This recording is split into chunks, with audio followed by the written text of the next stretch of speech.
Instead of making this one long film, why don't I just kind of splatter everything on this new YouTube and people can follow everything in real time? My job is to ask the right questions and also importantly put them into the right frame of mind to be able to explain it. If it doesn't happen, that's my failure.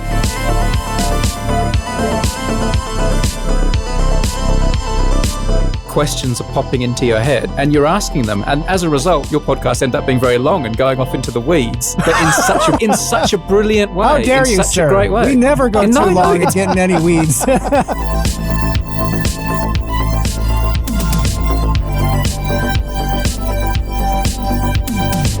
What is it about mathematics that appeals to such a wide audience in a way that some of the other disciplines haven't on YouTube? Why is it so hard to pull the beauty out of some of the topics like math? I don't think it is hard. The great challenge is to tell the modern stories of mathematics and know which parts to gloss over and which parts to go deep and try and explain it.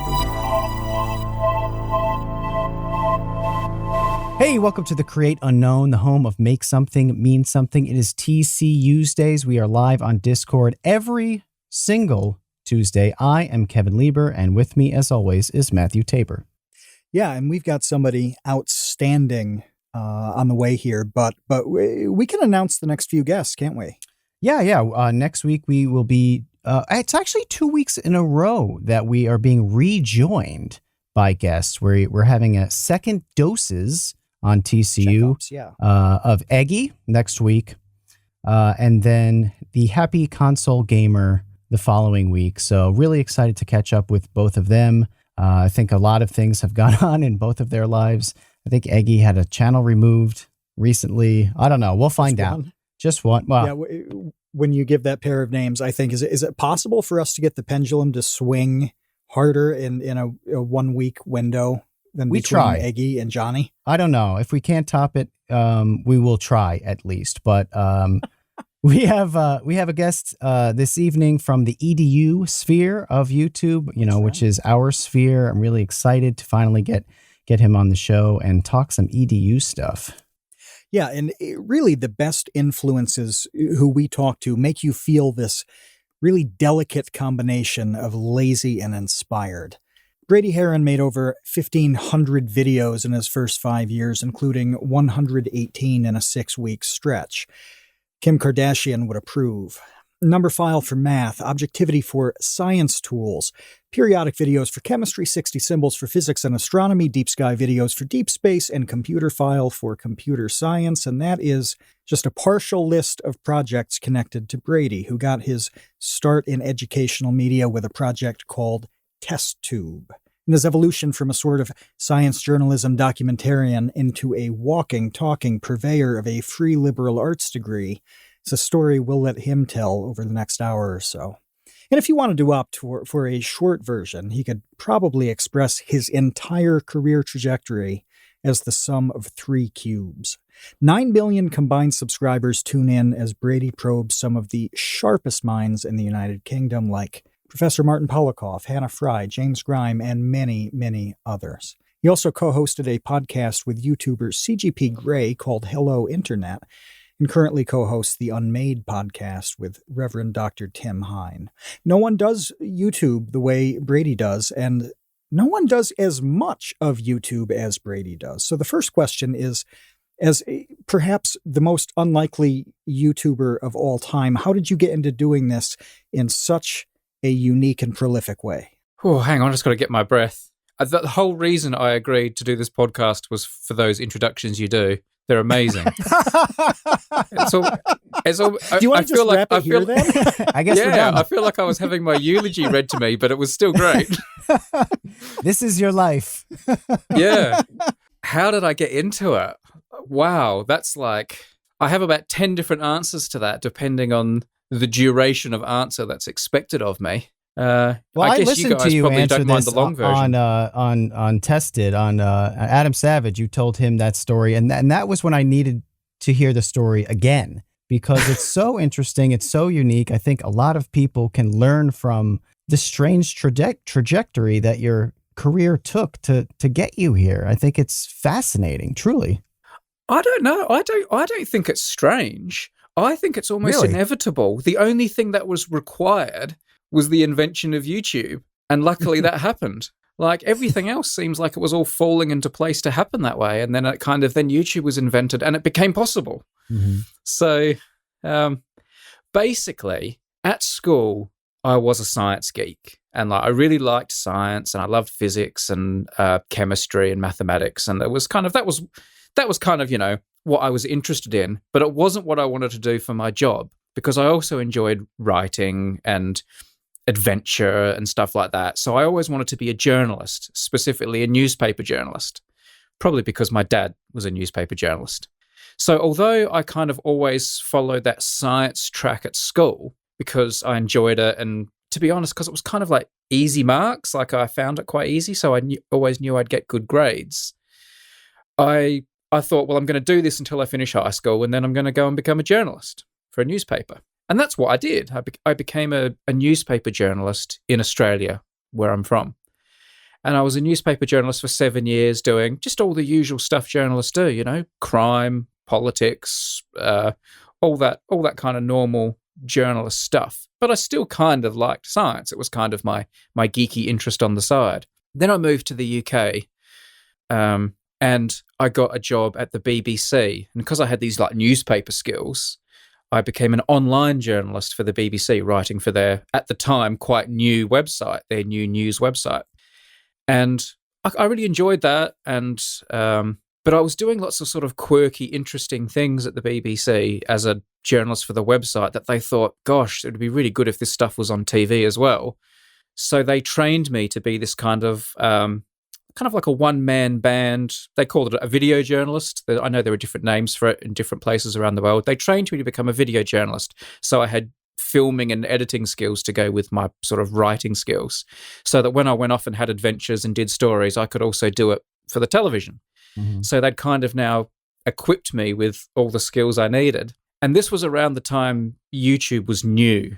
It was very new. There was no monetization on YouTube, for example. At this time. But what happened was, around this time, I started a little collaboration with the University of Nottingham, because I was living in Nottingham at the time, the city in England where Robin Hood is from, most famously.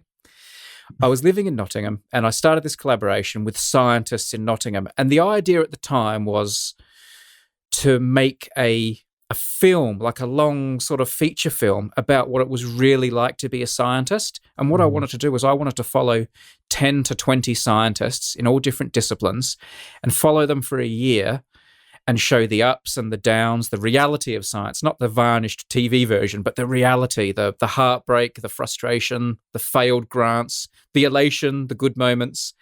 So I started this kind of embedded project on the side, away from my BBC job, with all these scientists. And I was filming all this stuff. And it occurred to me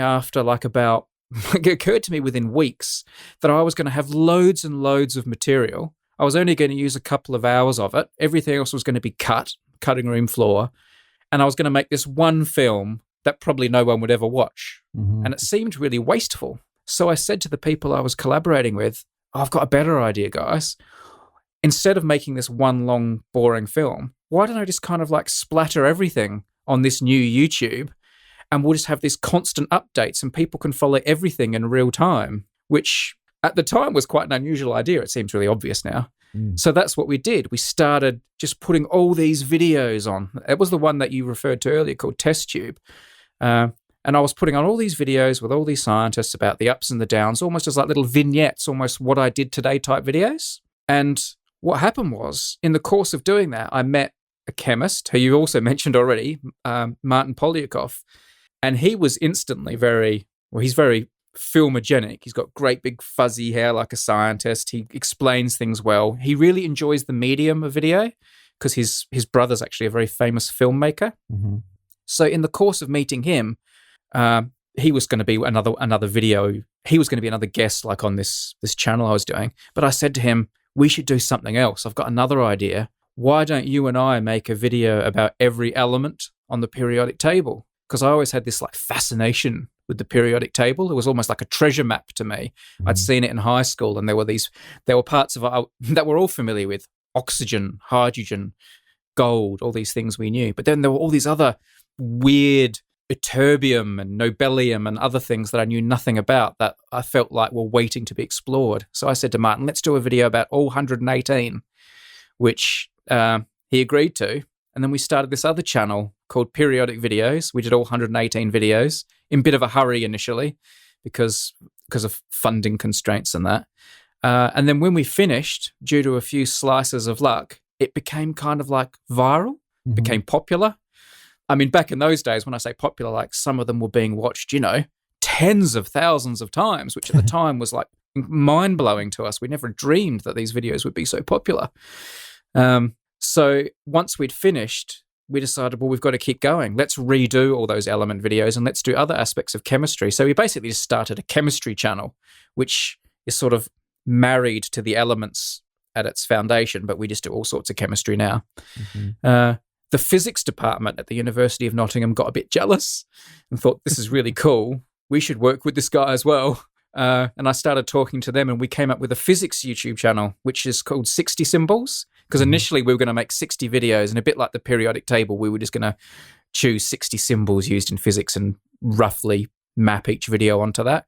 But once we'd done 60, that became very popular as well. That now has nearly 400 videos. It's still called 60 Symbols. But anyway, so at that point, you can guess I was getting pretty busy. So at that point, I left the BBC. I had too much work to do.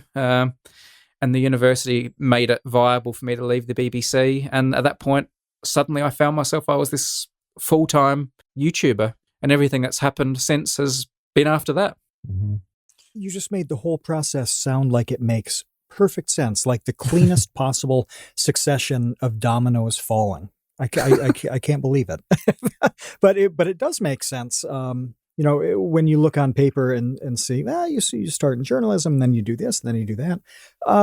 It looks like this bizarre whirlwind that happened to work out. But the way you explained it, it really made a lot of sense with where you were going professionally, and also as everything changed around you, like, for example, YouTube popping up, you adapting that into all the things happening outside of you. Yeah, I think journalism is a really good path into YouTubing, actually. A lot of people want to work in television, always say, how do I get into television? I say, become a newspaper journalist. Becoming a newspaper journalist, I don't know if this is true anymore because the newspaper industry is just going through such upheaval over the last 10 years, and I've been out of it for a long time. But back when I was doing it, newspapers were still pretty important. And being a newspaper journalist is like just the best training for so many things in life, because you get worked really hard, you have to be really adaptable, you have to develop really good people skills, you have to develop really good writing skills, you have to develop really good research skills, more so than in television. I think newspaper journalism is such a great grounding, and if newspapers go the way of the dodo, which sometimes it feels like, I'll be really sad for that, because it's a really magical place. I still look really nostalgically at my newspaper days, and everything I'm good at now is because of things I learned when I was a newspaper journalist. I'm not a particularly good cameraman, as most people can probably figure out from watching my videos. I think I'm an average editor, but the little advantages I have and the little skills I have that have given me some modicum of success, I think have come from being a newspaper journalist. Well, connecting the dots is certainly one of them, because I don't want to just gloss over the fact that coming up with the idea of making a YouTube video of every single periodic table element was really weird, especially at that time. Like today, yeah, sure, I could see that. Makes sense. Back then, no, that was a weird idea. Like you had to come up with that and think to yourself, I'm going to invest all of this time over the next several weeks in this kind of crazy idea in the hopes that people are going to want to watch this. And I heard you on that podcast with Adam Savage connect another dot that I think is really worth mentioning. You told a story about you were with, I believe, I'll butcher this because my memory's terrible, even though I watched it this morning. It was a physicist who was doing research on absolute zero, I believe. And essentially you connected this dot for him that he never thought of before, that in his Yeah. lab, he had the coldest place in the entire universe. And he just never conceptualized it that way. It took you to conceptualize it that way. And once you did, then he was like, oh my gosh, that's true. And it's amazing. But it really does take someone like you, and you're great at this, to connect dots, I think, for other people who they don't see the dots. They don't see the connection. Yeah, I think sometimes the sort of the scientists and the mathematicians and people I work with, some of them, many of them perhaps have just been doing it for so long that they don't see the thing that's interesting to just a normal chump like me. Like, because they're so focused on some obscure goal or target that's at a really high level, they kind of forget how amazing just the basic things they're doing are, or those things that perhaps the things that inspired them in the first place. They've just kind of forgotten what they are, and they're a little bit focused on, the job at hand, which is important and it's good, and that's what they should be like and what they should be doing. But sometimes it needs someone else to come into the room and say, what's that? What's this thing you're doing? Or I just ask them a few questions that they kind of, they need to be re-inspired themselves sometimes a little bit. Mm-hmm. I think it's critically important to point out the value of that type of person. It's huge, because one of the stresses that always seems to pop up when people are talking in the Discord or on Twitter or in person at events, they have this idea. They're always worried that their idea isn't good enough. It's not original enough. Somebody else is doing something. And we've talked about this in recent weeks about, we talked with James Rolfe about how originality is a little bit of a myth. You're never really going to do too much that is 100% original. But it's perfectly valid and extremely important to have people look at other people's work and pull out things that they don't see. Focus on the things that are interesting to a broader audience. Having a second perspective. And we've also talked a lot in the past about how that happens in the creative process with just plain working with other people. Getting a second or a third mind to bounce ideas off from yields something pretty incredible. I don't know what to call what that type of person is, but generally their content is a lot more interesting than the person who's sitting down and pounding out the perfectly original thing. Mm-hmm. A journalist is a good name for it. There you go. That works. Yeah. Yeah. I think, you're right. I mean, I guess the thing that I'm doing, and lots of other people do this, but perhaps the difference between what I do and what you guys do at Vsauce too, and what like a lot of those other people, what are the really successful educational YouTubers doing, is I then really kind of endeavor to have them tell it in their voice and not kind of polish it and perfect it and hone it into like an incredible script and like the best possible explanation. I would never claim that my videos are the best possible explanations of the science or the mathematics, because I do kind of just say, I want to hear it from you. I want to hear it in your voice. And that means you might simplify enough. Quite often when I'm interviewing people, I do think, I wish they'd explained that a bit differently or a bit simpler or come at it from a different angle. And sometimes I'll tell them that and I'll encourage them, and we might rethink the way we're doing it. But the videos are never going to be that kind of perfect distillation that you'll get from Veritasium, that you'll get from you guys, that you'll get from even Destin and people like that. They're always going to be a little bit rough around the edges. But I do like that these people are having a voice too. Sometimes you'll hear about an amazing mathematical discovery from the mathematician who discovered it. And I think that also has value and adds to the mix of educational content that's out there. I'm glad to have these people in the videos as much as possible.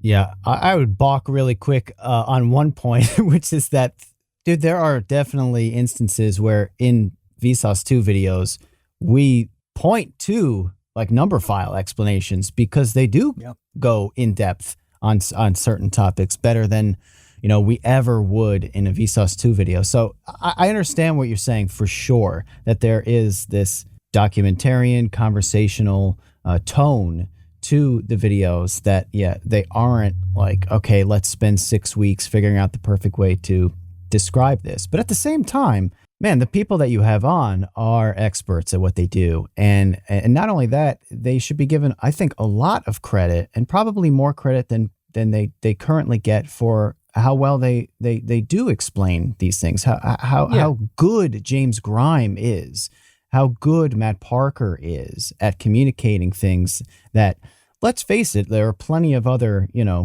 researchers and professors who aren't so good at doing that, because it's hard. It's a unique talent. Yeah. I mean, you choose James and Matt there, who are actually like professional science communicators, so they probably are more kind of in that other category of uber explainers, right? But they're not the person who's trying to solve the Riemann hypothesis and things like that. So yeah, there are also people at the cutting edge of mathematics who are also super good explainers, really great talkers. I mean, those people are huge blessings. But a lot of the people who are the real superstars of mathematics, the people who, are doing the amazing, amazing things, you're pretty lucky if they're also a really good communicator. That is pretty unusual. Put down your can of Hyper Hydro Monster and your Crimson Berry White Claw. It's time to rethink the beverages in your life. We drink a tremendous amount of tea, working on videos, recording the podcast, but we don't drink normie NPC tea. We drink cultured and refined anime tea from the Dragon's Treasure. They've got a gunpowder green tea called Space Cowboy. If you've listened to this podcast before, you know why Kevin likes it. And I used to chew gunpowder green tea leaves when I played baseball in the 90s. I love the stuff. Dragonwell Z, Samurai Chai Plu, black teas, herbals. The Dragon's Treasure describes itself as a haven for anime and tea lovers for a reason. They've even got a tea called Uwu. It's got apple bits and cocoa nibs. It's crazy. I bought the 60 tea sampler pack as soon as I could. I wanted to try everything. It's that good. And when you order from the Dragon's Treasure using the code CREATE, you'll get 10% off your order. That's 10% off using the code CREATE at thedragonstreasure.com. The link's in the description. Look, find me another place that sells Russian caravan tea with a name like, "And then everything changed when the Fire Nation attacked." You can't. Thedragonstreasure.com, 10% off when you enter the code CREATE at checkout. The link's in the description below. Get brewing, Space Cowboys. Have any of those gone poorly, where you've tried to do a video with someone and they're just, they're way too far off into brainland and not really able to explain it to the average Joe? It's never gone completely off the rails. Like, I feel like that is my job. If I was to sit in the room with someone to make a video and nothing came out of it, and it has happened a couple of times now over the years, that is my failure. That's not their failure. My job is to ask the right questions and also importantly put them into the right frame of mind to be able to explain it. And if it doesn't happen, that's my failure. It reminds me, this is like a perfect podcast to talk about this, because it's something I love talking about, and people who listen to this obviously are interested in how videos are made. The best piece of advice I ever had about making videos and doing interviews with people is, when you go into the room with these people and meet them, put your camera away. Do not get your camera out. Don't even let them see the camera. Put it down for 20 minutes, half an hour, and just talk to the person. Like, have a cup of tea. Ask them about the things on their desk. It's so important to put them at ease and not make, because this is a pretty nerve-wracking thing, having someone come in and put a camera in your face, someone you've never met before. It's so important to build some rapport and not make your initial contact with that person about the video you're about to make. If I was going to give any advice to someone who was doing what I do, it would be, don't even let the person see your camera for the first half hour.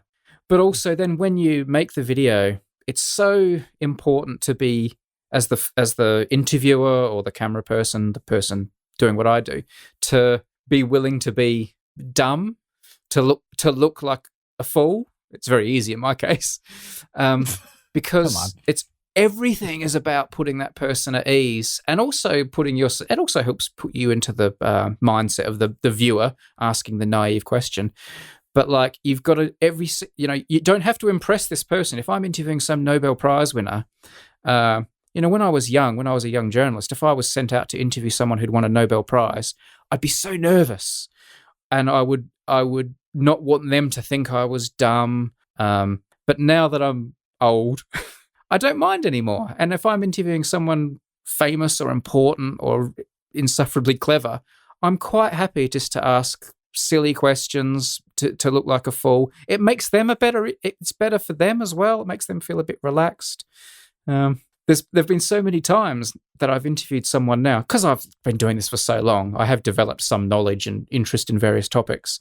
And sometimes I'll be interviewing like an astronomer, and I'll be asking them questions like, how big is this galaxy? How cold is space? Tell me, and asking them all the questions. And then at the end of the interview, I'll switch the camera off and say, I've got a few more questions for you. And I'll ask them the questions I want answered, and they'll be really specific and technical, and their jaw will drop, and they'll be like, I had no idea you knew so much about this topic, like from the questions you were asking. And I'm happy about that. I'm happy that was the case. I'm happy that they spent that time feeling quite comfortable and not feeling like they were being interrogated or, Don't get the camera out. Don't be scared to look dumb. What's the best way, other than just a lot of experience and going through so many conversations and so many interview situations where you just plain get a sense of it and get a better feel for the rhythm of conversation, just all of those things that you alluded to? How can you develop that skill? And I'm thinking in the context of people who want to make YouTube content, and maybe they're 18 years old and they didn't study any kind of digital journalism or traditional journalism. They're just kind of starting fresh. They want to make cool stuff, but they also can't spend 8 years getting better at communication. How can they advance those skills? How do you get good at it without taking forever? I mean, I think learning to be, it's hard to think of something better than just time and experience. Like, I was never taught how to interview someone. And when I first started in newspapers, if I had to interview someone on the phone, I would sometimes go and hide in another room to make the phone call, because I didn't want to hear my fellow journalists hear me do an interview, because I thought I was so bad at it and they would judge me. Like, phoning someone up to interview them gave me butterflies. Am I going to be foolish? And like, that's just natural. That's just part of being young and inexperienced. And there's not much replacement for just doing it a lot and learning. Like, how do you learn to be an adult? How do you learn to be a grown-up and have grown-up conversations? You grow up. You become an adult and you just do it lots of times, and sometimes you embarrass yourself and sometimes you do stupid things and you know not to do it next time. And it's hard to like teach someone to be able to have conversations and interviews. Don't be scared of looking stupid is easy to say, and I've said it a few times. It's not easy to put into practice. Mm-hmm.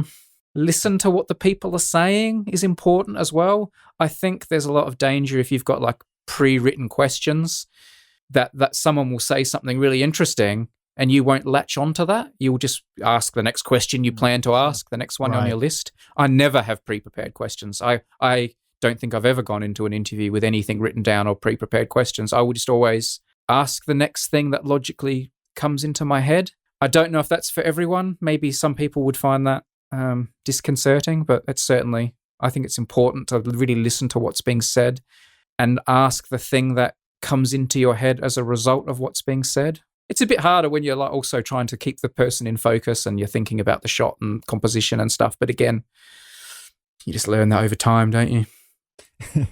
And also try to follow whatever maths they're doing. Yeah, exactly. Yeah, sometimes I'll be filming someone doing the mathematics for Numberphile, and they're doing some equation, and suddenly they'll ask me a question. So, what do you think, Brady? What is that? This divided by 3 or something? And I'm like, I don't know. I was working on the white balance. So, yeah.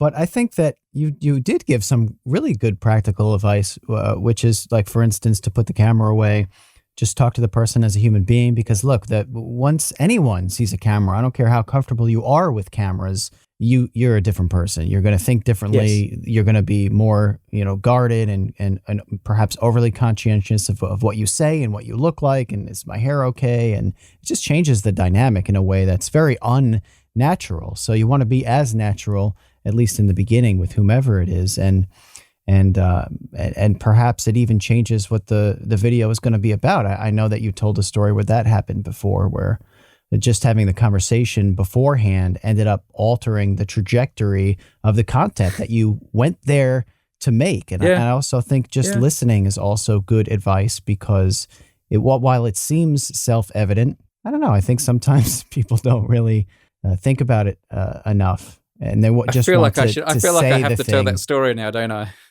Yeah, go ahead. So I did tell it on Adam Savage's podcast. I tell it all the time, so I'm sorry for people who've heard it before, but I went to visit with a physicist to make a video, and I can't even remember what the video was going to be about to this day.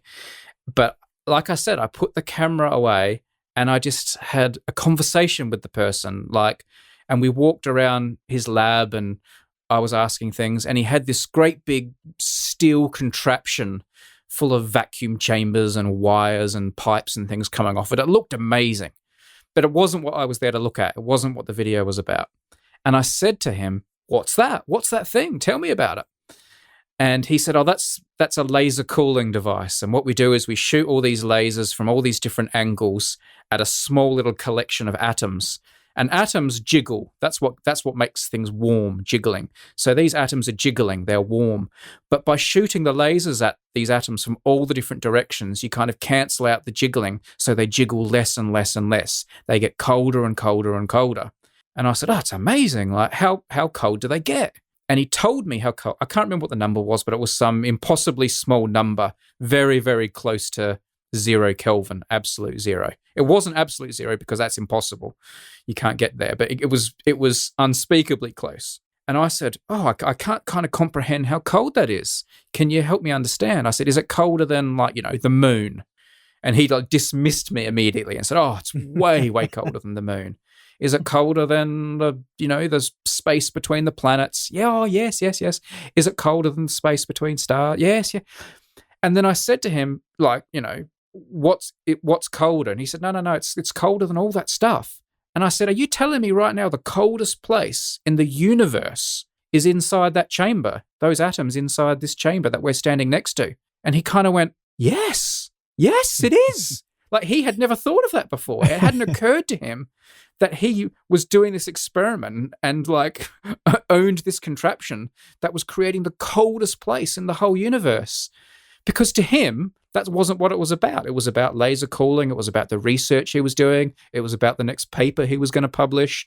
It was about the next grant he had to apply for. For him, it was all science. It wasn't about the wonder of it. And it sort of took a numpty like me to come in and ask 5 or 6 questions from just a outsider's perspective for him to think, yeah, and he was amazed. He was impressed. And in the end, we said, "Oh, well, let's make a video about that instead," and so it went. And I think if I just turned up that day and said, "Hey, this is what I'm here for. This is the video we've planned to make. Let me get my camera out. Let me put the microphone on. Let's ask some questions." Not only would he have been a less relaxed interviewee, but I would never have found out what that device was in the next room. I would never have seen this. That the story would have remained untold. And it was told because you just talked. You had a chat to someone. You just talked to a guy. Mm-hmm.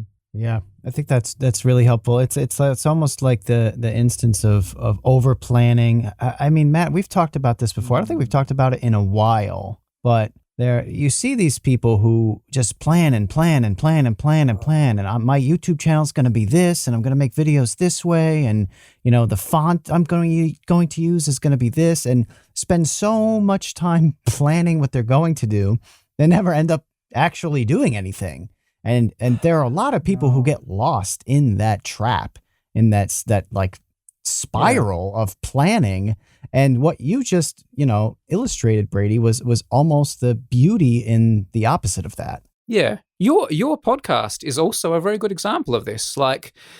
clearly you are two guys who are listening to what's being said by your guests, and questions are popping into your head, and you're asking them, and as a result your podcast end up being very long and going off into the weeds, but in such a but in such a brilliant way. How dare in you, such sir? a great way. We never go And too no, long and get in any weeds. in such a great way, because so often I'm listening and I'm thinking, oh, I hope they talk about that more, and you do. The thing that drives me absolutely crazy about listening to radio is when you're listening to an interview with someone and then they say, I'm sorry, I've got to cut you off there. We've got our next guest, or I've got to cut you off there. It's time for the 3:00 news. But that sounds like it would have been really interesting. And I'm tearing my hair out going, this false constraint put on discussion because of the way radio works. That's a beautiful thing about podcasts, you know. If you think what Brady's got to say is worth 5 minutes, make a 5-minute podcast. If it's worth 8 hours, make an 8-hour podcast. Like I do, and this is a great thing about YouTube as well, isn't it? Like there's no false constraints. If something's worth 3 minutes, that's what it is. If you want to make a 2-hour video tomorrow, you can do that as well. I do love that freedom of conversational constraint. Mm-hmm. It does take an element of confidence it's like the conversation stuff. It's really tough to develop that, where you can say it's okay to make a 3-minute video. It's okay to show up to a place intending to do a project that is completely different from the one you end up doing. Like it's tough to develop that level of confidence where it's just like, hey, it's okay. I trust that my judgment is good here and that this is going to be the best possible content. We try to have a basic roadmap when we talk to somebody. And Kevin, how often do you think we stick to it? Is it rarely? I would say rarely. There have been some come up guests with a percentage. And I'm like, yeah, it's a low percentage of when I'm like checking the questions that I wrote, and I'm like, oh, let's see, did I ask that one? That's only like literally happened a couple times out of 100 something episodes. But also, the stakes are low here, guys. The stakes are low. Like if this ends up being a dud today, our conversation, you can just not publish it, and there's no $1 million contract with Netflix that you're going to be in breach of. Like, it just didn't work. If I go and interview someone and we don't like the video, it's just not working for us, we can just not run it. Or we can run a short version. Or if it has to be long, it can be long. Like, I think, that's very liberating. I mean, even when I worked in television, like when the editor said, all right, someone's house is burned down, can you go and make a film about it? I had to go and do that, and I had to have something done by 6:00 to go on the news. There was no that's what you had to do. And when I worked in newspapers, like if I at the end of the day went up to my editor and said, oh, those stories I told you about this morning that I thought I was going to write, they just didn't work out, and I'm not doing them. That that didn't cut the mustard. But we're so free on YouTube. If you guys spend 2 or 3 weeks working on a Vsauce 2 video, and then you say, you know what, it's just not, I don't want to publish this. That's okay. That kind of freedom to fail was what it was always called when I was at the BBC. You have this freedom to fail. Like that's really liberating. That's a real blessing. Mm-hmm. There's definitely a blend on that though, because with something like a channel that remains inactive for too long, then that could be harmful to you. Or if you roll with something that just isn't quite that good, depending on what the project is, that may damage things long term. There's definitely a blend, but you're right that very few times do you have the kind of obligation, whether it's deadline or a contractual thing or whatever, where you absolutely have to pound something out. Most of the time, there's at least a bit of leeway so that you can be comfortable with it and think about it a bit more. Yeah. I will say real quickly, I did an internship for a news station, and it was the most anxiety-inducing environment that I've ever been in. It was insane. I learned really quickly I could never, ever, ever work in this industry because every single day, you talk about a house burning down, everyone's hair is on fire all day long in that industry because it's just, you don't know what's going to happen next. And all of a sudden this thing happens and you have to dump the story that you were going to run because this is a bigger story. And now you have to like cobble it together before like 3, 2, 1. Oh my God, we're on the air. It's like, I know. That's every single day. Crazy. There's no way people have any sort of appreciation, because I certainly didn't, for what people in that industry go through on a daily basis. Unless you experience it for yourself. But I mean, I never had to do much live stuff, but the live stuff, my wife's actually like an anchor, like a news anchor. Every night she's doing that. She's doing live television, and they're in her ear going, "That story you're about to introduce, we've just changed it. You've got to introduce this other one now. It's changing in 3 seconds." And like, that's her life every day. I could not do that job. That is crazy stuff. Like I get butterflies just thinking about what she has to do. I was working for the medical producer, I was interning for the medical producer, and there was some spot on some dentist, who knows, it doesn't matter, that we were supposed to run.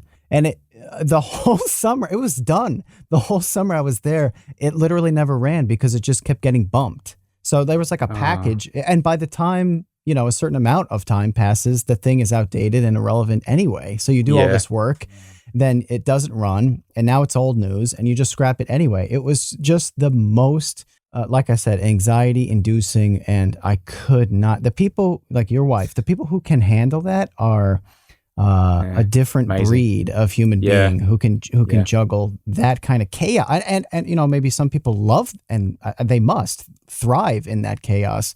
But for me, holy cow, it was too much chaos for Kevin.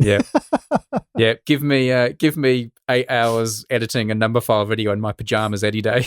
It's pretty much the opposite of YouTube, where you're like, I got something done today, and tomorrow I'll probably do something else. And as long as I'm chipping away towards some sort of goal, that's pretty much good enough. But not good enough, like you said, in that industry where it's like, you have this deadline, and if you don't hit it, you're fired.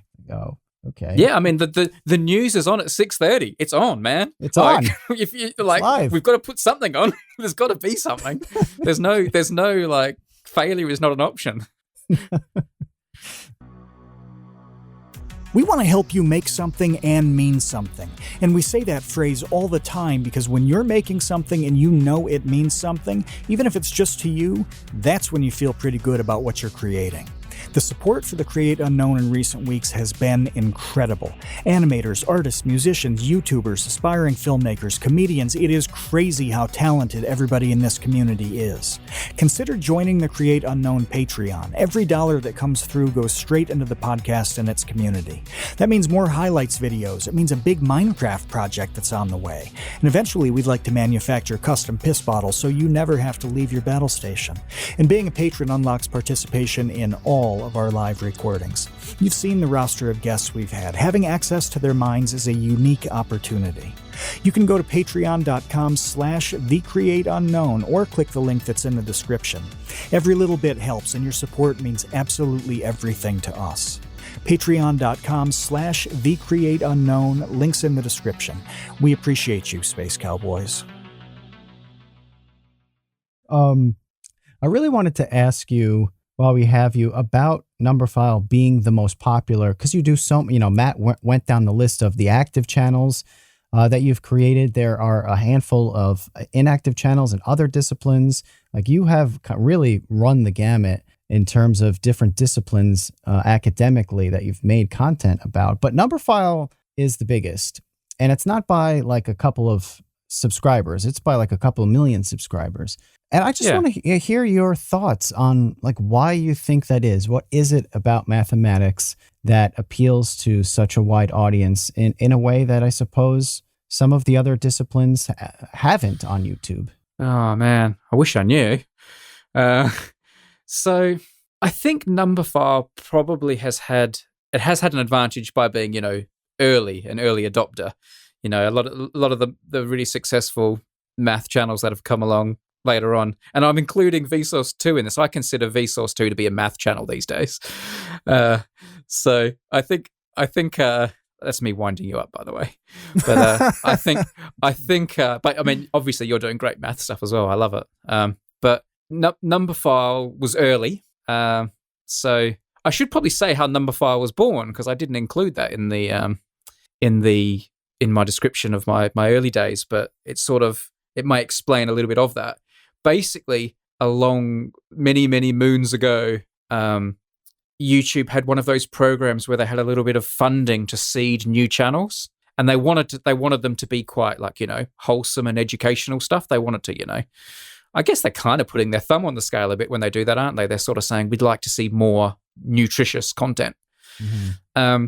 So they had this little grant that you could apply for to start new channels, and they had seen the success that Periodic Videos and 60 Symbols had. So they said to me, we think you're a good candidate. If we helped you out with a bit of funding in the early stages, what would you do? What would you do with it? And I said to them, basically, I think there's a gap in the market for a mathematics channel. I think most people put mathematics in the too hard basket, and therefore no one's really done with mathematics what exists with Periodic Videos and existed with some of the other guys who are blowing stuff up and doing engineering and that, because mathematics is not quite as obviously visually pleasing, is it, in some ways? I think a lot of us have changed that perception now, but at the time it was considered too boring for videos. So I said, I'd love to have an attempt at a mathematics channel. And do you know what? Interesting piece of trivia. In the room that day when I pitched for this was Michael Stevens. Because really? at the time, that was at the time where I think he was still doing a little bit of work for, Google and YouTube back in the many years ago. Mm-hmm. And I think he was in the room. I think maybe he was involved in the decision-making process. I don't know. You'll have to ask him. But anyway, it was a couple of people and Michael in the room. And I said, I've got this idea for a math channel, and I would call it Numberphile. And each video would kind of map onto a number. That was the original idea. It was going to be a bit like my periodic table and the 60 symbols. Each video is about a different number. Here's something awesome about number 38. Here's something interesting about pi. Here's something interesting about 4,822. Michael said to me afterwards, he got chills down his spine when he heard that idea. He was so excited about it, which tells you a lot about Michael. Yeah. But anyway, and I had a second idea that day, which was deep sky videos. There's this list of objects. There's 110 of them called the Messier Objects. They're called that because a French astronomer called Charles Messier listed them many years ago. He didn't know what they were. It was before they knew what galaxies were and star clusters. He just thought they were smudges in the sky that weren't comets. So he put them on this list. It was like an anti-list. It was a list of things not to look at. It was basically, if you see these 110 things in the sky, ignore them because they're not comets. They're just boring smudges. Because he was obsessed with comets. And then when telescopes got better, they learned actually they were the most interesting things in the sky. They were the galaxies and stuff like that. So there was this list of 110 cool things in space. They're still called the Messier Objects. So when you hear someone talk about M1 or M10 or M38 as a galaxy, that's what the M stands for. So I said, I'd also love to do a video about all 110 of these objects. And YouTube said yes to both ideas. Little side note, I'm 3 objects away from finishing that Messier Objects. So I'll finish that in the next month or 2. Oh, wow. After all these years. So they approved Numberphile and Deep Sky Videos, and those 2 channels were born. And that funding eventually ran out from YouTube, but I was able to keep them going. I was able to keep Numberphile going thanks to support from an institute in California called the Mathematical Sciences Research Institute. I work with them now, and I go over to Berkeley and interview mathematicians over there and stuff. But coming back to your original question, I guess Numberphile had that advantage that desire wasn't being sated on YouTube at the time. So I kind of was an early adopter. I could generate a little bit of early interest because I had these other channels. So I was able to reach a nerd audience and say, hey guys, there's a math channel now you can go and look at. That always helps, seeding a new channel. And then I think a bit of luck, some good videos, very excellent presenters that I was able to collaborate with. Your James Grimes, your Matt Parkers. There's probably close to 100 people that have been in Numberphile videos now, I'm guessing. Wow. There's 650 Numberphile videos. So yeah, it just kind of, it was early and it was there and there were some good videos and lots of other stuff's come along now, but that's incredible in the mathematics sphere, but I was early and good people and still chugging along. Well, then I'm going to give you my theory, Brady. Mm-hmm. Oh, here's my theory. Okay. And, it has to do with why Vsauce 2 has evolved into doing math videos. Yeah. And my theory is, and I would love to hear what you think of this, is that mathematics have an actual answer. Not always by any stretch of the imagination. There are, if we want to get into there's an infinite number of things that we can learn and don't know and don't understand and can't prove, et cetera, et cetera, et cetera. However, I think, there are plenty of things that we can prove. There are plenty of things that we can show the answer to in math that you can't in other disciplines. And I think to some degree, people are so tired of not knowing things, not really being sure of things, and feeling like everything is so relative that there is comfort to be found in mathematics. There's comfort in knowing that if you subtract this from that or, do this to that, whatever it is, that you will have an answer everyone can agree upon. That's a very interesting theory. Initially, when you started giving that explanation, I was thinking, well, he's just explaining why mathematics is popular, not why math videos are popular. But that extra dimension you add, that kind of, in these turbulent times we live in, right. That mathematics is something of a touchstone, a solid foundation. I think that's a really good theory. I think there could be some validity to it. I also think the fact that mathematics is so concrete and black and white does attract a certain type of person, a certain type of audience, for which I'm incredibly grateful for, except when they disagree with what's in one of my videos and decide to write comments and emails about it. And then that's the worst type of audience. But that kind of there is a right answer attitude to mathematics, while probably true, is also can be problematic. Mm-hmm. Yeah. All right. Well, I just wanted to. That's it. You're the first person that I've shared this. Good theory. The Liber conjecture. Nice. It's got a name like as a well. Real thing. You've just got a name. Yeah, you've just got a last name that fits. Yeah, I like it.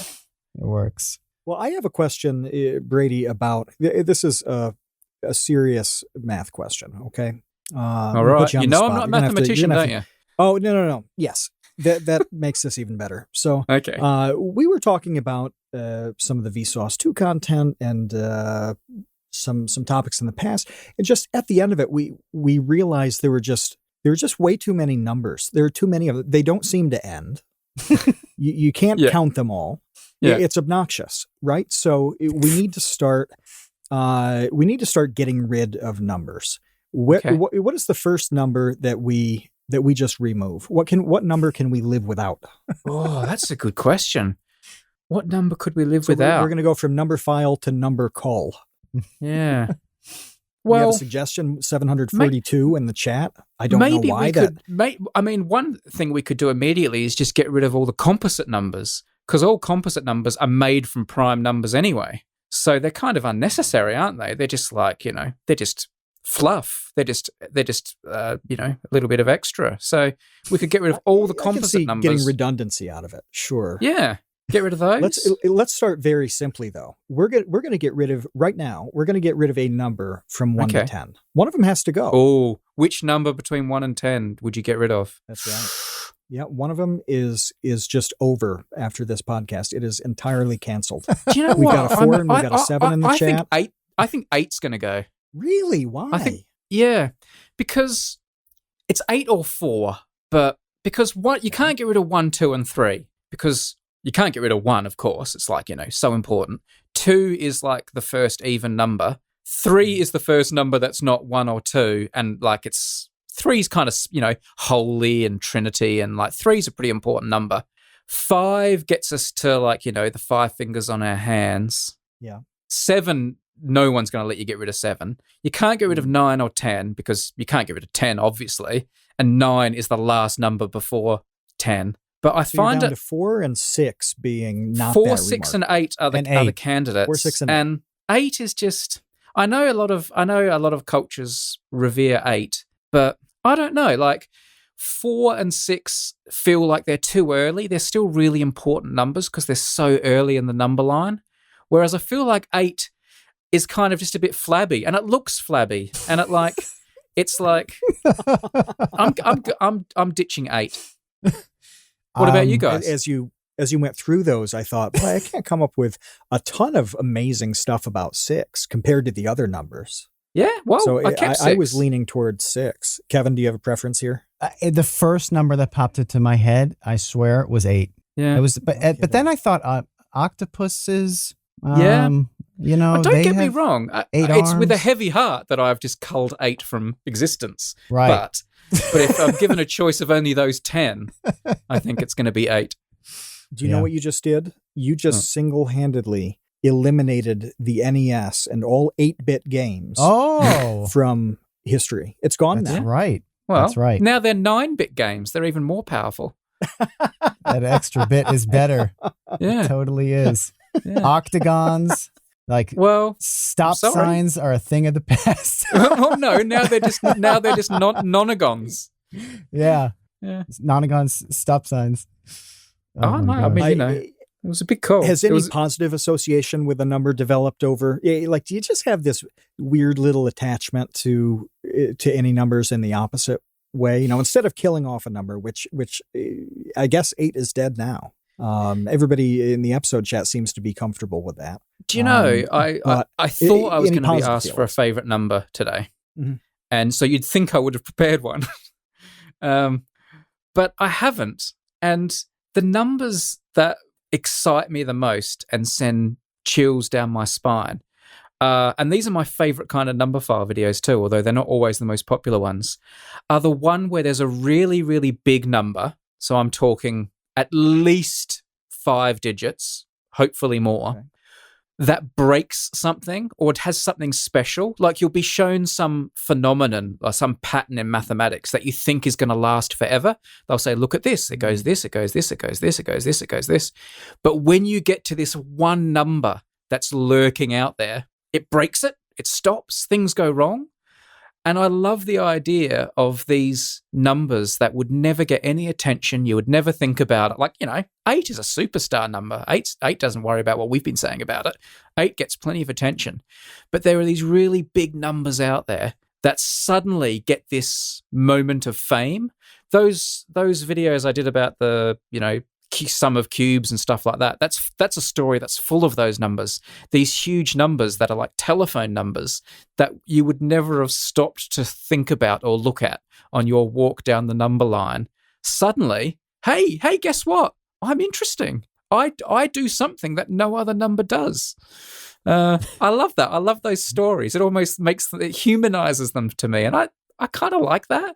I kind of like these eccentricities and stories and personalities and these obscure numbers that have their moment in the sun. Not your famous numbers that, everyone wears on their sports jerseys or has as their favorite number. I like the unsung heroes. It's awesome. They could pop up absolutely anywhere then. But this is the kind of thing that that sounds interesting. So this reminds me of the interesting number paradox where there are all these numbers that have something interesting about them, but then the ones that don't are a set of uninteresting numbers, which makes them interesting. Yeah, you have the largest uninteresting number, which then loses its status because it's interesting because it's the largest uninteresting number. Yeah, right. Yeah. And talking about that stuff and thinking about it is the kind of thing that everybody can understand. Like everybody understands why that paradox is funny and interesting. But that kind of generating interest in a topic that on paper it might seem a little boring, that doesn't happen as often as it should. And one of our patrons, NRM, brought this up, and I'm folding his question into this topic here, that some of these topics, and we're going to focus on math, even though much of this applies to most of the channels that you're involved in, like all of those things can be really cold and sterile topics. Why is it so hard to pull the interesting bits and the recreation and the beauty out of some of the topics like math? Well, I don't think it is hard. The problem with mathematics is if you look at chemistry, physics, astronomy, and mathematics, and biology for that matter, but I don't have a biology channel. So the thing is, all of these topics have low-hanging fruit, quirky, interesting things, interesting stories in history. And that's the kind of stuff, that's the kind of the bread and butter for people like me to an extent, for people like Kevin, for all of us. Like, it's finding, stuff that is accessible, that anyone can understand. But the problem is, all of these areas also have like a coal face, the cutting edge where new stuff is being discovered. And if you're talking about the new stuff that's being discovered in space, that's actually quite easy to explain. You've got amazing pictures, and we're sending up telescopes, and we're learning new stuff, and it's very accessible. And to an extent, that's true also for chemistry, physics as well. You can do it because you can tell amazing stories about black holes and the start of the universe and quarks and things. But to tell the story of the coalface of mathematics is very, very difficult, because they have gone so far now, because it's such an old discipline. All the good stuff was done by Gauss and Euler. And the topic has moved on so much now, so far, that to even begin to talk about the interesting stuff that's happening at the bleeding edge, you kind of need to have a mathematics degree. You have to know all this other stuff that has been built upon. Mm-hmm. Like, for example, when Andrew Wiles, the English mathematician, finally proved Fermat's last theorem, which is a very, very simple problem that you can explain to a primary school kid. But when he finally cracked it, he had to invent whole new areas of mathematics. He had to invent disciplines to prove it. And when he finally published the proof, it was hundreds and hundreds of pages. I've never met anyone, even the best math communicators, who could begin to describe to me how Fermat's last theorem was really proven with all these incredible things like elliptic curves and stuff like that. So it's almost impossible for me to make a video that will allow the person on the street to understand how Fermat's last theorem was proven. You can't do it. It's too complicated. And I think this is the problem you have with mathematics when you want to go deep. It's just a subject that has gone so far now that it's hard to tell the stories. You have to gloss over a lot.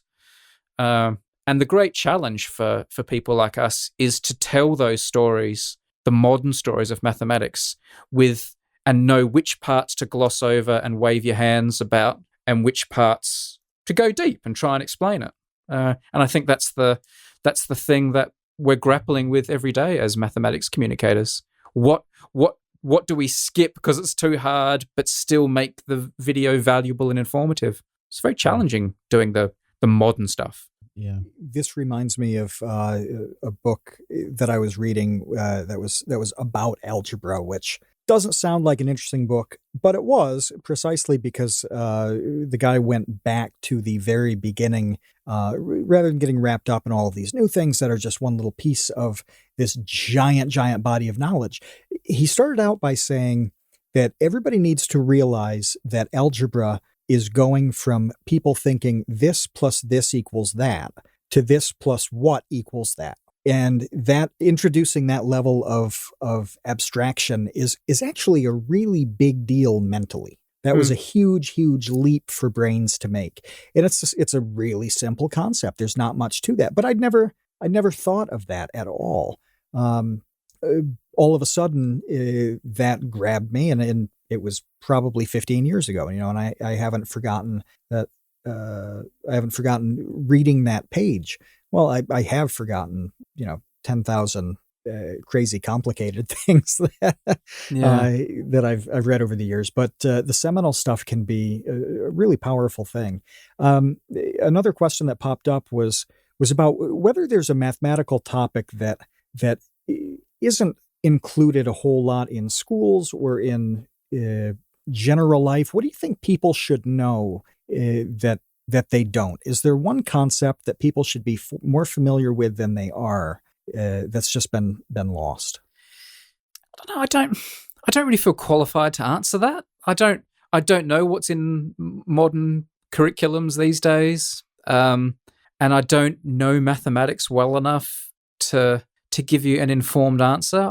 I'm very much of, I don't see that as my role as well in the world. Like, I kind of, as much as I feel like making math videos has a role, I feel the two things that I like to do with number file videos is, one, just like inspire and enthuse by showing you stuff you won't learn at school. It's a bit like, and also I like to show people what mathematics really is when you leave school. I don't think people realize, like, you're always told, oh, go and learn mathematics at school because then you'll be able to do your taxes or be able to do your shopping, add up your shopping and make sure you don't get ripped off and get given the wrong change.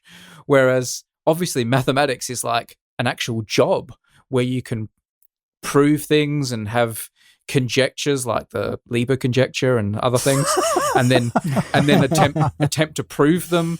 And one of the things that I like number file to do is to show people, hey, look, I know at school mathematics seems a bit boring, but if you happen to have an aptitude for it and you like it, in 5 years, in 10 years, this is where you'll be. You'll be in this building doing this, trying to prove this, and it's like a wild adventure. It's like, it's one of the few places where you can still be a real explorer. You can't do that on Earth anymore because everything's been mapped and found.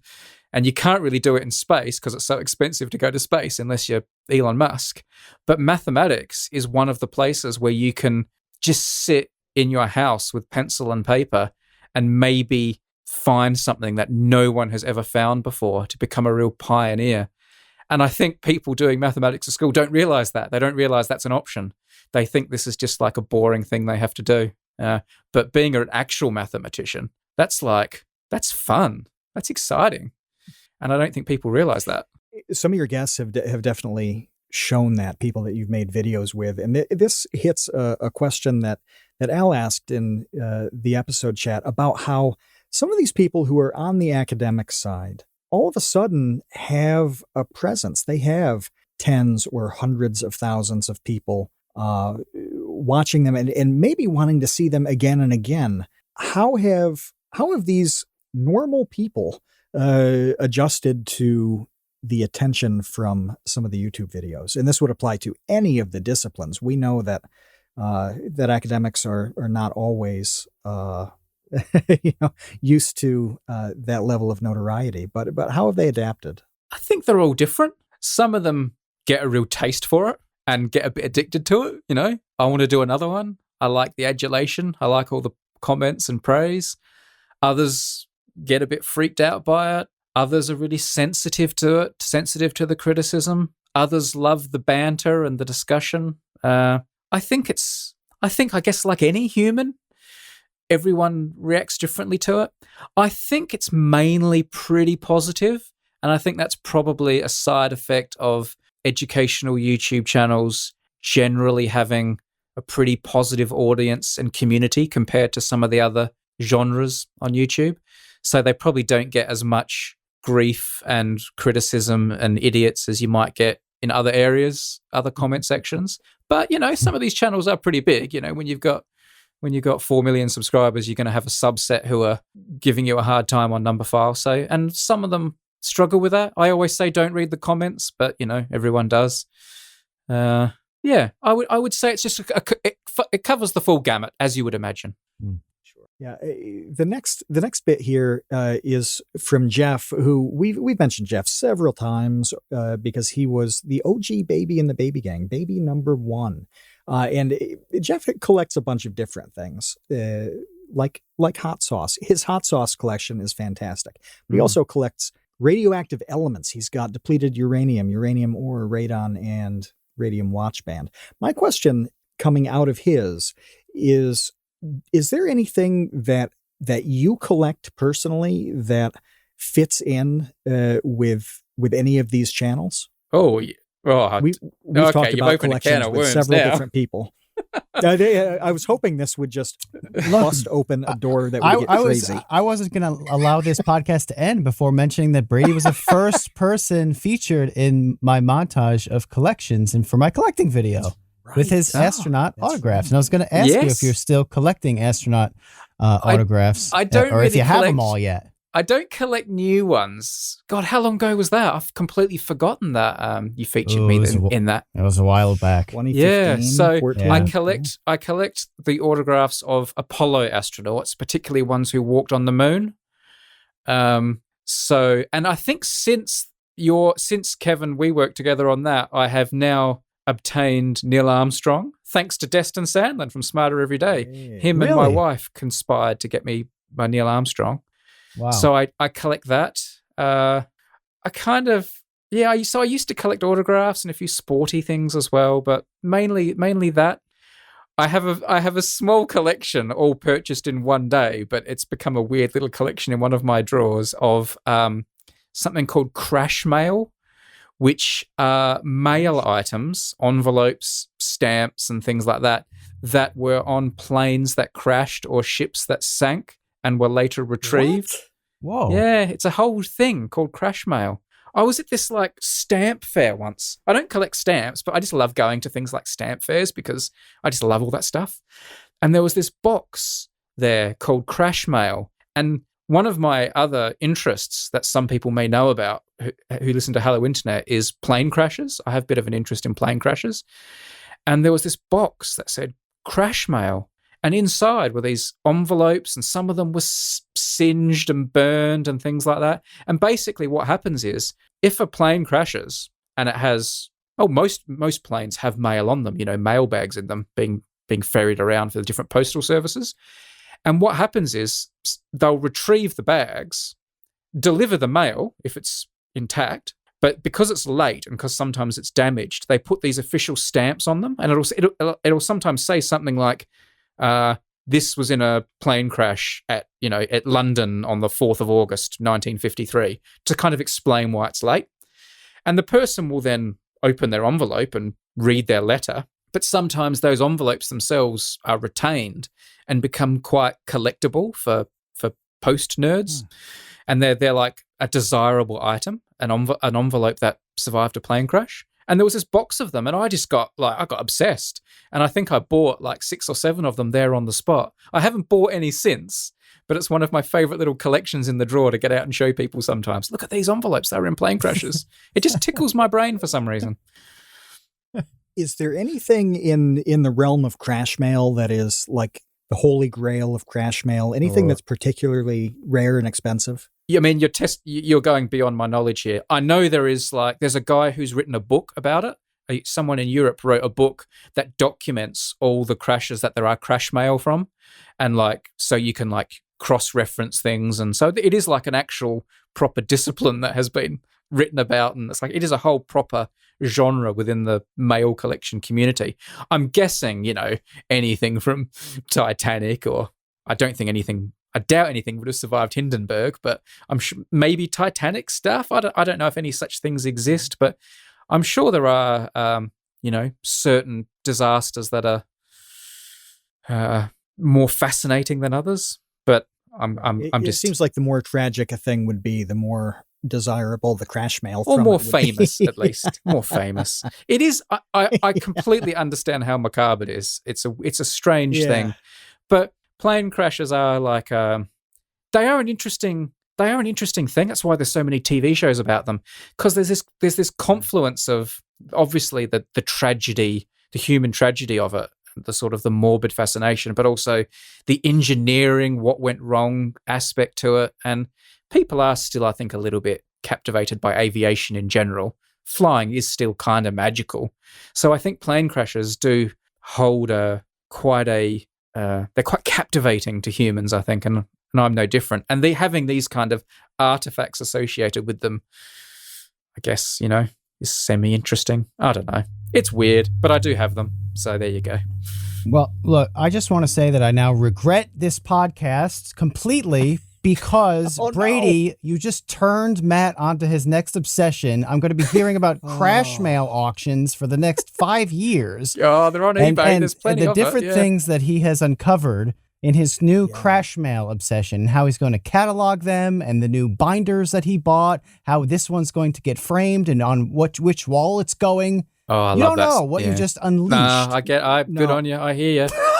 I'm really surprised, by the way. I'm really surprised that I haven't come across this before, but it makes some sense too, because by definition, it's pretty rare, you know? And I don't know if I could afford real crash mail. I mean, maybe I could get like fast food bags from car crashes. No. It's like, that seems accessible. That's just disgusting. Car garbage from a car accident. The other thing, I remember when I was young, I was obsessed with collecting these Return of the Jedi collector cards when that came out. So I must have been the early 80s, 83, 84, around that time. And I never got the full set of Return of the Jedi collector cards. It was like an big set, unrequited love. It was an unfulfilled thing.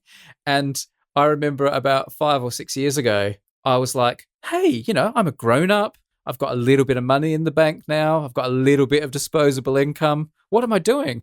And I went on eBay and just like bought the full set of Return of the Jedi collector cards and put them in an album. And it was cheap as chips. It was like crazy. But I was like, why didn't I do this sooner? And I still sometimes get them out and look at them. And I can't think of anything that gives me stronger pangs of nostalgia than reading the back of the cards and the descriptions and looking at them and things like that. It still like just fills my heart with joy looking at those cards. So I do have my 1980s Return of the Jedi collector cards in a drawer right near my desk as well. Did you ever want to go back to the other movies too? Because that is a really big series of sets. The Topps Company made. This just became a 3-hour podcast, by the way, because you brought up cards. We are doomed. It's never end because you brought up cards. Okay, I make Matt, collector talk cards. about cards, please. It's a huge set. It's really cool because so many things, like especially with movies, the sets are pretty small. They range like 80 or 88 or 100. Sometimes you'd get 132, something like that. But with the Star Wars cars, so many people like them that there are hundreds in the series. And like you said, they're a lot more reasonably priced than you'd think. It's something that even now, somebody could get into and slowly assemble them. But did you ever want to go beyond the Return of the Jedi? The thing is, I did collect some of the later sets that came out when they started reduxing things and putting things out.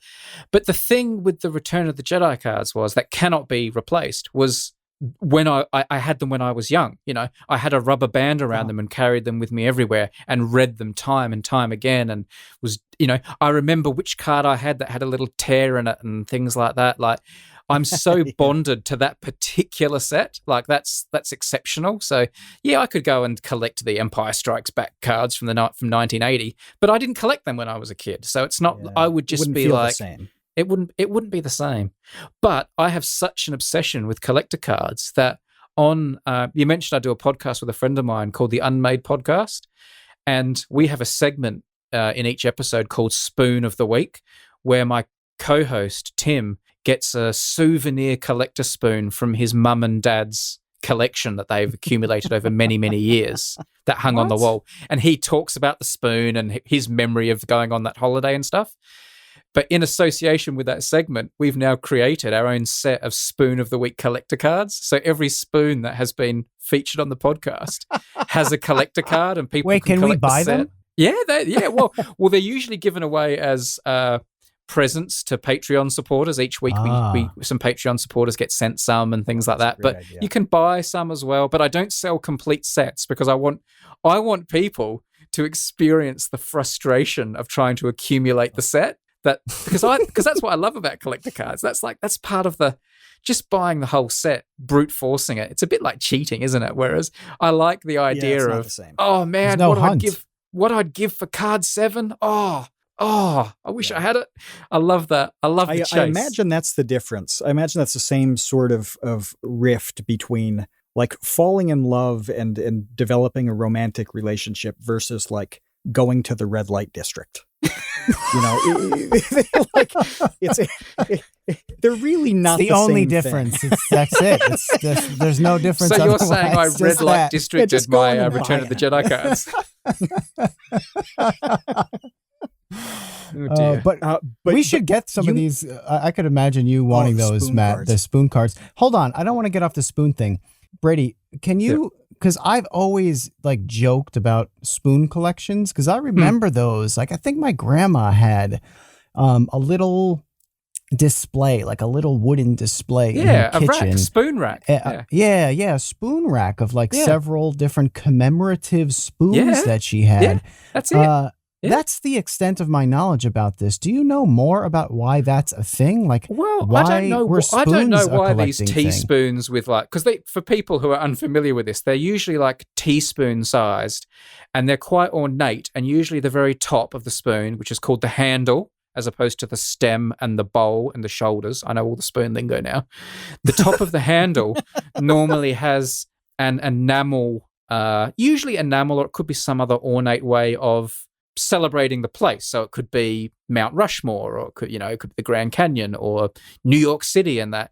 And like you can go to some places and buy a souvenir T-shirt or a snow globe or whatever your thing you like to collect from every place you visit is. It could be like a patch, a cloth patch to sew onto your backpack.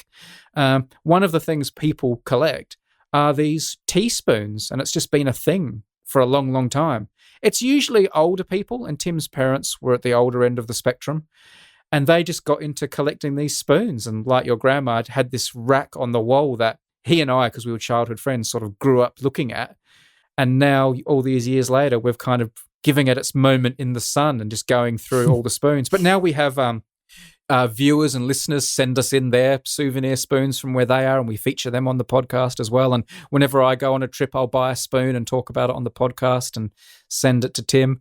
But the thing I loved was making the collector cards, because I designed them and wrote them, and it was really... I'll tell you another thing. This is quite funny. This is a bit embarrassing, but this tells you how much I love cards and how much I love numbers. When I was a kid, growing up with my friends next door, a big thing you do in Australia is you play backyard cricket. You just play with 2 or 3 of your friends with a tennis ball and a cricket bat, and you go out the back and play informal games of cricket. But I used to be really into it, and I would keep all the statistics, because I loved cricket statistics. I would keep our backyard cricket statistics. So I used to keep like a notebook on the back porch, and every time someone got out or something happened, I would go and write down all the information required in this notebook. And then every few weeks I would do like an update. Here's what so-and-so is averaging. Here's how many runs you've made in the last 4 weeks and stuff like that. I took it really seriously. But I got so into it at one point, I wanted to make cricket cards based on us and our backyard cricket. And I got all these pieces of paper and I cut them into like rectangles and like tried to draw pictures of us. And I'm a terrible, terrible drawer. But I drew pictures of us playing cricket, and then I numbered them. And on the back, I wrote about us and what we were good at and what our statistics were and how many runs we had. So even as a kid, I used to love making my own collector cards. So when this spoon thing came along and I could crack out the Photoshop and then have them professionally made and stuff like that, I was really living my dreams. We're just going to blow open the floodgates here, because the last thing here in the episode chat is actually a non-question question. It's from Dan the Latch, and he says, it's not a question, but he wants to yield his question time to allow Brady to talk about cricket and other sport topics. Now, I want to mash that up with cards and numbers as well, because I got a card in the mail maybe a month ago. It was the 1934 John Player Cigarettes Don Bradman card. Don Bradman. Now, wow. The percentage of people listening to this podcast who know who Don Bradman is probably quite low. Yeah. Can you, all right. Can you, as a numberphile / Australian / cricket fan, explain the absolute supremacy of Don Bradman? Well, I have actually made a video on Numberphile about Don Bradman. So I will point people to that. If you search Numberphile and Don Bradman, I think it might be called Don Bradman's Duck. But Don Bradman was an Australian, and he played cricket either side of World War II. He was a batsman. That was his specialty. He was, like in baseball, you have batters and pitchers. He was a batsman. He wasn't a bowler, which is like a pitcher. And he just made a lot of runs. A batsman in cricket has an average, what's called a batting average. It's the number of runs. It's an average of the number of runs you get every time you go out to bat and have an innings. And cricket's different to baseball. You're in for a long time and you can score a lot of runs in a single visit to the field. And if in cricket you average 50 runs in your visit to the field, your innings, you are considered absolute elite. If you can average over 50, incredible. And in fact, if you go out in a single innings of cricket and make it to 50, the crowd will all applaud and you'll lift up your bat and say, thank you very much. It's like a real milestone that's acknowledged. If you can then continue your innings and make it to 100, to triple figures, the crowd will give you a standing ovation and you'll raise your bat and people will go crazy, and it's an amazing thing. Making it to 100 is like incredible. The very, very best batsmen in cricket average about 50 per innings. So sometimes they'll get 0, sometimes they'll get 100, but usually they'll get 30, 40. And if you can average 50, superstar. Now, Don Bradman averaged, basically when Don Bradman went out to bat in his final ever innings of cricket, this is what my video is about. When he went out to bat for his final ever innings, he was about to retire. Everyone knew this was the last time he would bat. It was in England, against England. If he had scored 4 runs, just 4, and 4 is very easy. Most people will score at least 4 runs. A good batsman, as I said, could score 50, If he had scored 4 runs in his final ever time on the field, he would have retired with an average of 100. He would have doubled, basically, pretty much doubled like the next best, which is unheard of in any sport for any player to be double the next best person. As fate would have it, he got out the second ball he faced. He got bowled, which is like being struck out. He got out on his second ball and he made 0 runs in his last ever innings. That's called a duck in cricket when you get 0. It's kind of embarrassing. You don't want to get a duck. And Don Bradman, the greatest player of all time, went out and got a duck in his final ever at bat. So he actually retired with an average of 99.96, I think. So just a shade under 100. But as I said, making 100 in an innings in cricket is like, a dream come true. It's like incredible. Don Bradman averaged 100. That was his average. 10 day. He often made 200 or 300. Day. So he's like, it's like in baseball, a player having an average double the next best player, which happens in no sport. So when you look across all sports to find players who've dominated their peers by as much, no one exceeds Don Bradman. Yeah, Kevin mentioned something about in a recent video about Tony Gwynn in baseball hitting 400. Don Bradman, the baseball equivalent of Don Bradman, would have hit 500 every season. Well, no, what's a really, really good average in baseball? Really more like 600. Yeah, right? He would have averaged 800. 300 is amazing. He would have averaged 800 in baseball. So if you double that's what Don Bradman's doing. Yeah, but I mean, it's hard to scale based on the game. Awesome. Like baseball's weird, Yeah. Like most hitters are lucky to hit 250 these days. Well, yeah. Well, and it's like really a basketball thing, averaging 50 points a game. Averaging 50 points a game.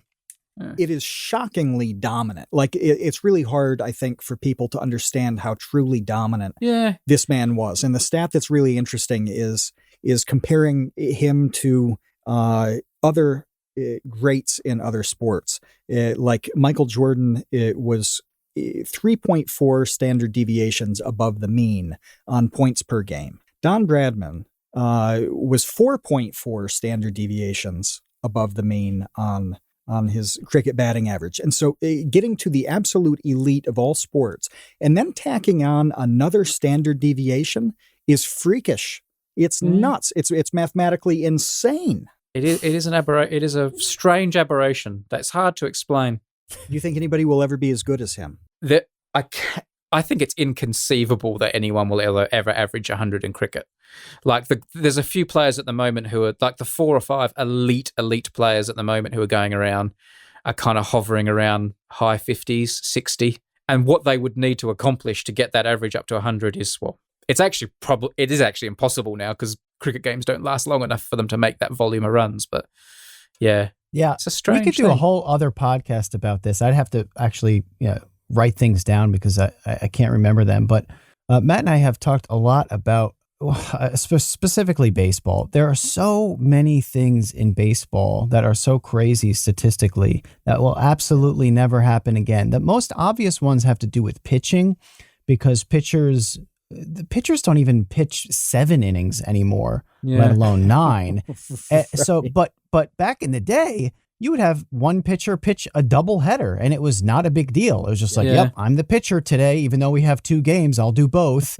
And Sunday is Sunday. That's just was normal back then. So Baseball's there are so great. many weird baseball things that I literally do love my will baseball. never happen again and can't. One of my favorite baseball things is to go on YouTube and watch triple plays, like because they're so rare. Like they're like, how does it happen in so many weird ways? Yeah, I love watching all those permutations. I do enjoy strange baseball plays, freak plays. Yeah. You did mention having some sports collection items. I've got really enjoy a couple of Don Bradman autographs. There you go. Yeah. I have a lot of cricket, mainly cricket stuff, and a little bit of football. But I have a lot of autographed cricket memorabilia. Well, I think this episode is a tribute to Don Bradman, who I never heard of before, but that's amazing. Like I love definitely. I spoke to him once when I was really. How did that go? Yeah, he lived until fairly recently. Yeah, I right? think he died He died just before I left Australia, so he may have died in 2001 or 2000. I think he died 2001. Wikipedia says 2001. Yeah. So and he was born 1908. So he had a long haul. He did. He had a long innings, as you would say. Wow. He almost made it to 100. But it was before I was a journalist. And I wanted to write a story about something involving cricket or something that involved Don Bradman. It may have been for a job I was applying for at the newspaper. So I wanted to try and speak to him. He lived in Adelaide, which is where I grew up. He wasn't born in South Australia, but he lived most of his life and died in South Australia, where I'm from. So he lived in my town.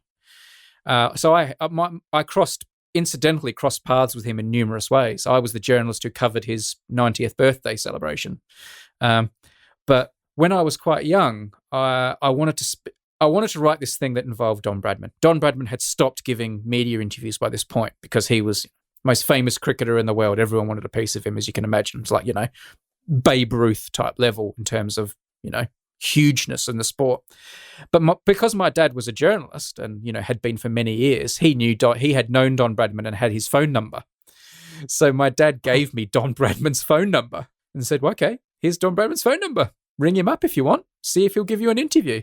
And I was like, I must have been 17, nervous. Like I said, I was that nervous, couldn't do an interview, couldn't speak to anyone.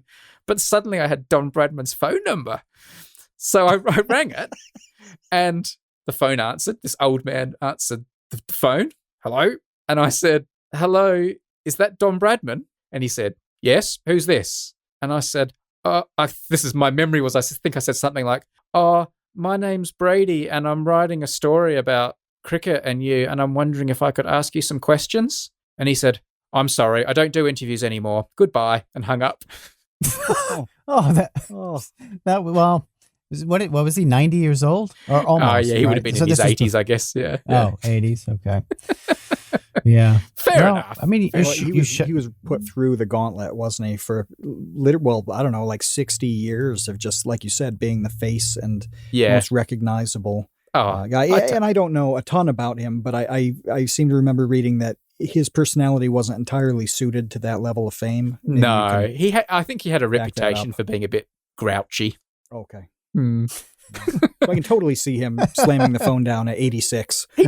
he didn't slam it down. He was just he answered it. He answered it like story, it was though. If he did, it was like a cold call asking him if he wanted to change his phone provider. I guess for him, it was just like, you know, it was another journalist ringing him up asking for an interview. He probably didn't even clock that I was a nervous little kid, and even if he did, so what? You know, he didn't swear at me. He just said, "I'm sorry, I don't do interviews," and hung up. Yeah. Oh my He'd certainly given tens of thousands before that point. Exactly. Seriously. Yeah.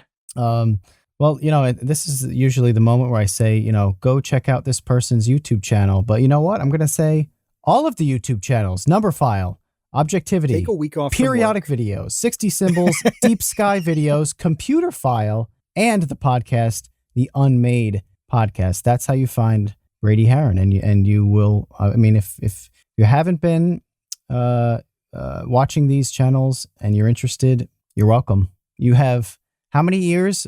You have the next like 40,000 years of entertainment, I think, ahead of you to watch. I know. I'm just looking at the stats. 4,280 videos.